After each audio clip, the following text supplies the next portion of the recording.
Hi mga ka-bakers! Kumusta kayo? Ngayon naman ay gagawa tayo ng assorted donut with fillings. Handa na ba kayo? Ang mga kailangan natin ay bread flour 500 grams, yeast 20 grams, asukal 50 grams, asin 10 grams, itlog 1 piraso, fresh milk 100 ml, tubig 100 ml at margarine or butter na 50 grams. Ilagay na natin ang bread flour at yeast. Haluin muna natin ng kaunti. Ilagay na natin ang asukal, asin, fresh milk, tubig, itlog. Atin na itong haluin ng haluin hanggang sa matunaw na ang ating asin at ang ating asukal. At kapag natunaw na ito ay atin nang ilagay ang ating margarine. At syempre, atin na rin itong haluin ng haluin hanggang sa magsama-sama na ang mga ingredients na ating inilagay dito. At kapag nagsama-sama na sila ay pwede na natin itong masahin para mas lalo pang ma-dissolve ang ating harina na inilagay. Yan, ganito na po ang kanyang itsura. At kapag ganito na po siya mga ka-bakers ay pwede na po natin itong kunin. At ngayon naman po ay atin na po itong mamasahin or ipapasada sa ating roller. Hayaan lamang po natin ito hanggang po sa ito na po ay kuminis. At higit sa lahat ay yung texture po niya or consistency po niya ay okay na po. Dapat po ay siya po talaga ay makinis at wala na pong mga buo-buong. Yan naman po ay atin na po itong hahatiin or hihiwa-hiwain. Papahabain lang po natin siya mga ka-bakers at atin na po siyang hahatiin ng 30 grams po dapat ang laki nito isa. Just take your time lamang din po mga ka-bakers. At syempre pagkatapos po nito ay atin na po itong papabilugin isa-isa. And kailangan lamang po ay bilog po siya para po pag naluto po siya ay bilog din po ang kanyang itsura. Yung parang form po niya bilog po talaga siya. Yan lang po isa sa mga sikreto, kailangan po bilog. At syempre, pagkatapos po nito pabilugin ay atin na po muna itong ilalagay sa ating plancha. Ang gagawin lang po ay didiinan po, tapos ilalagay na po sa ating plancha. Didiinan, pagkatapos po ilalagay. Gawin lamang po nito hanggang po sa matapos na po tayo. Ito na nga po siya, dahil tapos na po ay atin na pong lalagyan ng plastic at ipapahinga po natin ng 60 minutes. Kaya po ito nalalagyan ng plastic para po hindi po siya mamalat. Habang naghihintay po ay gagawa na po tayo ng palaman, maglagay lamang po tayo ng evap milk 1 lata, cornstarch 60 grams, tunawin muna natin ito, ilagay na natin ng egg yolk 3 piraso, haluin muna natin ito ng kaunti, lagay na natin ng evap milk 1 lata, haluin lang muna natin ito ng kaunti, at ilagay na natin ang butter na 50 grams. Atin na itong ilagay sa ating kalan at buksan na natin ang ating kalan. Ang apoy nga po pala nito ay medium heat lamang at haluin lang po ito nito ng haluin hanggang po sa kumulo na po ito at maluto na po. Kailangan po talaga natin itong haluin para po hindi po siya masunog. Isang kulo lamang po ito at dahil kumukulo na po ito ay atin na po agad itong patayin. Ngayon naman po ay maglagay po tayo sa 4 na canister natin. Pero mag-iwan pa din po tayo sa ating kawali dahil magkakaroon po tayo ng 5 flavor ng ating donut dito.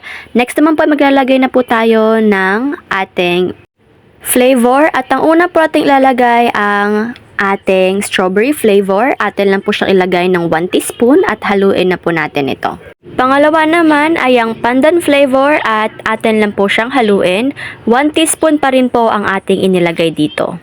Ang pangatlo naman ay ube flavor at 1 teaspoon pa rin po ang ating inilagay dito. Atin lang po itong haluin ng maigi. Ang ikaapat naman ay ang chocolate. Maglagay lamang din po ulit tayo ng 1 teaspoon ng choco flavor at atin lamang po itong haluin. Yung nilagay po natin sa kawali ay hindi na po natin iyon lalagyan ng food color dahil iyon po ay ang ating Bavarian.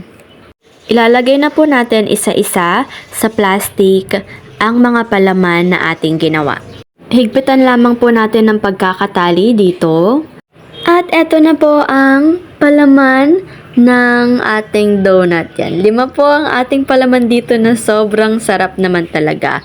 At pagkatapos po ng 60 minutes ay pwede na po nating lutuin ang ating donut. Ang kailangan lamang po natin gawin ay magpainit ng mantika at kailangan po talaga mainit na po ito at tanggalin na po natin ng plastic sa ating donut. Atin lang po itong ilagay ng dahan-dahan. Nagdahan-dahan lamang po tayo mga ka-bakers para po hindi po tumalsik ang mantika dahil kumukulo na po kasi talaga ang ating mantika dito. At syempre po, just take your time lamang po. At kapag ito po ay naging golden brown na, yung gilid po ay golden brown na, tsaka na po siya pwedeng baliktarin. Tayo pa rin po ay magdahan-dahan dito. Ayan. Perfect na po siyang golden brown. At same lang din po ang kailangan natin gawin mga ka-bakers. Hanguin na po natin ito kapag na golden brown na din po ang kabilang gilid. Yan. Pagkatapos po natin itong kuhanin na kailangan po natin itong palamigin at higit sa lahat ay patuluin na din ng mantika. At syempre po kapag malamig na po ay atin na po itong ilulublob or papaikutin sa ating powdered sugar. Yan. At kailangan po nakatayo po siya mga ka-bakers para po pag nilagyan ng palaman mamaya ay diretso na po ito.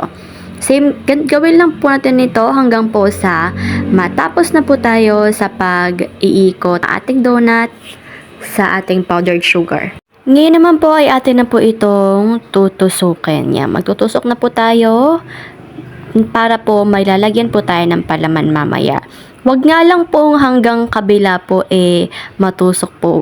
Dapat po yung medyo malapit na po sa dulo. Wag lamang pong tumagos sa kabila dahil baka po lumabas na po ang ating palaman. Gugupitan na po natin ang ating mga palaman at maglalagay na po tayo ng palaman sa ating donut. Yan. Sure lamang po natin na sakto lamang po ang dami at hindi naman po kulang. Gawin lamang po natin ito hanggang po sa matapos na po tayo sa paglalagay ng mga palaman ng ating donut. Mga ka-bakers, presenting ang ating finished product na sobrang sarap, sobrang mabenta naman talaga at isa talaga ito sa mga best seller at higit sa lahat ay sobrang mabenta rin po ito lalo na kapag nagtayo po kayo ng donut stand or ibebenta nyo po talaga ito malapit sa eskwelahan. Tsak na magiging patok po talaga ito mga ka-bakers. At kung kayo naman po ay nagbabalak gumawa nito pang regalo, nako, sure na sure po talagang magugustuhan po talaga nila ito dahil sa sobrang sarap nito at higit sa lahat ay sobrang malinamnam naman po talaga. Kung ito naman po ay pang merienda, abay winner na po talaga kayo dahil para po talaga ito sa lahat, lalo na po sa ating mga kiddos. Hindi na natin kailangan bumili dahil kayang-kaya naman talaga itong gawin. Lalo na po kung nasa bahay. Kaya naman mga ka-bakers, gawin nyo na rin po ito ha. Ito na po ang ating food for the soul ngayon.